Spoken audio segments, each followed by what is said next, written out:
Right weather report చూద్దాం. తెలంగాణలో మరో 4 రోజులు వర్షాలు కురుస్తాయని వాతావరణ శాఖ ప్రకటించింది. ఉపరితల ఆవర్తనం కారణంగా వానలు కురుస్తాయని తెలిపింది. కొన్ని చోట్ల తేలికపాటి నుంచి మోస్తారు వర్షాలు పడతాయని పేర్కొంది. ఉత్తర ఈశాన్య జిల్లాలకు భారీ వర్షాల నేపథ్యంలో యెల్లో అలర్ట్ జారీ చేసింది. తెలంగాణలో జూన్ 8 నాటికి రుతుపవనాలు ప్రవేశిస్తాయంటున్న హైదరాబాద్ వాతావరణ శాఖ డైరెక్టర్ నాగరత్నంతో మా ప్రతినిధి కల్పన ఫేస్ టు ఫేస్.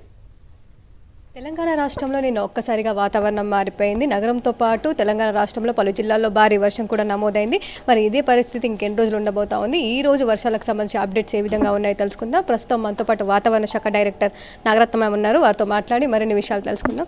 చెప్పండి మ్యామ్, ప్రస్తుతం వెదర్కి సంబంధించిన అప్డేట్స్ ఏ విధంగా ఉన్నాయి? ప్రస్తుతానికి ఉపరితల ఆవర్తనం మధ్యప్రదేశ్ ఆ ప్రాంతాల్లో కేంద్రీకృతం అయింది. ఇంకో ఉపరితల ఆవర్తనం south west bay of Bengal ఆ ప్రాంతాల్లో కేంద్రీకృతమైంది. వాటి యొక్క ప్రభావం వల్ల తెలంగాణ రాష్ట్రంలో ఒక 3-4 రోజుల వరకు కూడా తేలికపాటి నుంచి మోస్తారు వర్షాలు కురిసే అవకాశాలు ఉన్నాయి. ఈరోజు కొన్ని చోట్ల తేలికపాటి నుంచి మోస్తారు వర్షాలు, 1-2 చోట్ల భారీ వర్ష సూచనలు, థండర్స్టార్మ్ యాక్టివిటీ కూడా ఈరోజు ఉరుముల మెరుపులతో కూడినటువంటి వర్షం, ఒక్కొక్కప్పుడు గాలి తీవ్రత 40 నుంచి 50 కిలోమీటర్లు, కొన్ని చోట్ల 30 నుంచి 40 వరకు కొన్ని చోట్ల ఉండే అవకాశం ఉంది. ముఖ్యంగా చూసుకున్నట్టయితే మనకైతే భారీ వర్షం నమోదైందని చెప్పుకోవచ్చు. సో ఏ జిల్లాలో ఎంత వర్షపాతం నమోదైంది, ఎక్కడ భారీ వర్షం కురిసింది మ్యామ్? ఎక్కువగా చూసుకుంటే మహబూబాబాద్ ఆ ప్రాంతాల్లో 12 సెంటీమీటర్ల హైయెస్ట్ నమోదు కాగా, సూర్యాపేట్, ఖమ్మం, యాదాద్రి ఈ జిల్లాల్లోని మనకు హెవీ రెయిన్ఫాల్స్ అవి నమోదవటం జరిగింది. హైదరాబాద్ బేగంపేట ఎయిర్పోర్ట్లో 7 సెంటీమీటర్ల వరకు నమోదు కాగా, కత్మ జిహెచ్ఎంసీ ప్రాంతాల్లో మోస్తారు వర్షాలు నమోదవటం జరిగింది. ఇటు హైదరాబాద్కి సంబంధించి ఎట్లాంటి అప్డేట్స్ ఉన్నాయి? జిల్లాలకు సంబంధించి ఏ జిల్లాల్లో భారీ వర్షం, మోస్తారు వర్షం కురిసే అవకాశం ఉంది మ్యామ్?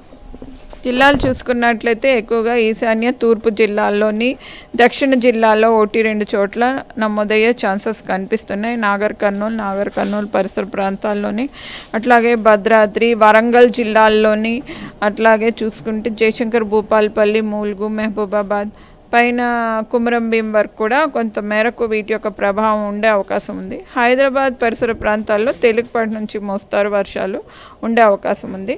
సో ఎల్లో అలర్ట్స్ అవి చూసుకుంటే ఈశాన్య తూర్పు జిల్లాల్లోని, దక్షిణ జిల్లాలకు థండర్స్టార్మ్ యాక్టివిటీ యొక్క వార్నింగ్స్ కూడా 40 to 50 ఆ ప్రాంతాలకు జారీ చేయడం జరిగింది. సో ఇదే వాతావరణం అంటే ఇంకెన్ని రోజులు వర్షాలు ఉన్నాయి? దాంతోపాటు తర్వాత టెంపరేచర్స్ ఏ విధంగా నమోదయ్యే అవకాశం ఉంది మ్యామ్?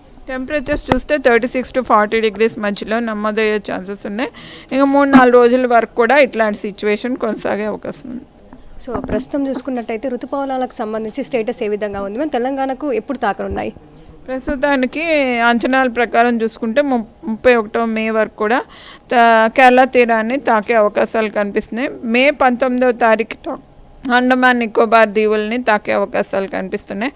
ఆ తర్వాత క్రమేపగా కూడా చేరి actual date of monsoon onset చూసుకున్నట్లయితే తెలంగాణకి జూన్ 7-8 తారీఖులో తాకాల్సిన అవసరం ఉంటుంది. ఋతుపవనాలకు సంబంధించి కూడా ఇటు 7-8 తారీఖు లోపు అయితే ఇటు తెలంగాణకు అయితే తాకే అవకాశం ఉందని చెప్తా ఉన్నారు. ఇది వెదర్కి సంబంధించిన అప్డేట్స్. కెమెరా పర్సన్ ప్రసాద్తో కల్పన, సాక్షి టీవీ, హైదరాబాద్.